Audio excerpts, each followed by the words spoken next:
માં છે ને માં એ બાળકને કમરે તેડીને રાખે છે અને પોતાની સમદ્રષ્ટિએ દુનિયા દેખાડે છે, પણ આ દુનિયામાં આ જીવનમાં બાપ જ એવું વ્યક્તિત્વ છે કે પોતાથી પણ ઊંચું એ ખભા પર બેસાડીને બાળકને જોવડાવે છે કે બેટા જો કે આ દુનિયા શું છે, આ દુનિયા કેવી છે। આ વ્યક્તિત્વ એકમાત્ર ને એકમાત્ર બાપ જ હોઈ શકે। કીધું તું પહેલાની જેમ માં વિશે આ દુનિયામાં ઘણું લખાણું છે સાહેબ, પણ બાપ શબ્દ આવે ને જેમ જંગલમાં સિંહ ગર્જના કરે અને આખું જંગલ ગજાવી ઉઠે, એમ બાપ શબ્દ આવે ને આપણું હૃદય પણ ગજી ઉઠે છે સાહેબ કે મારો બાપ છે આ।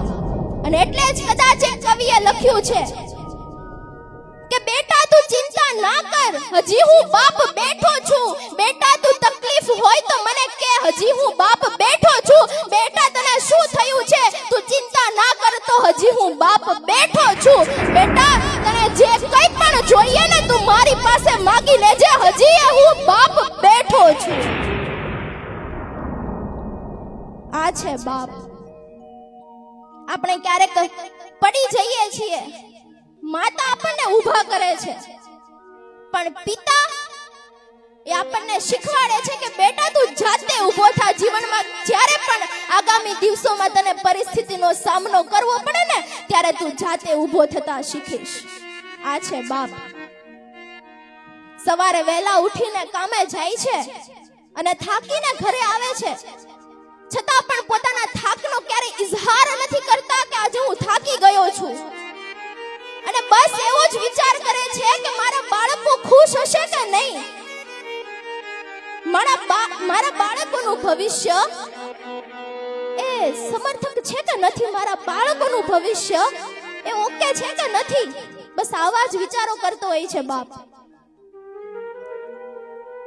અહીંયા ઘણા બધા બેઠા છે, પણ એક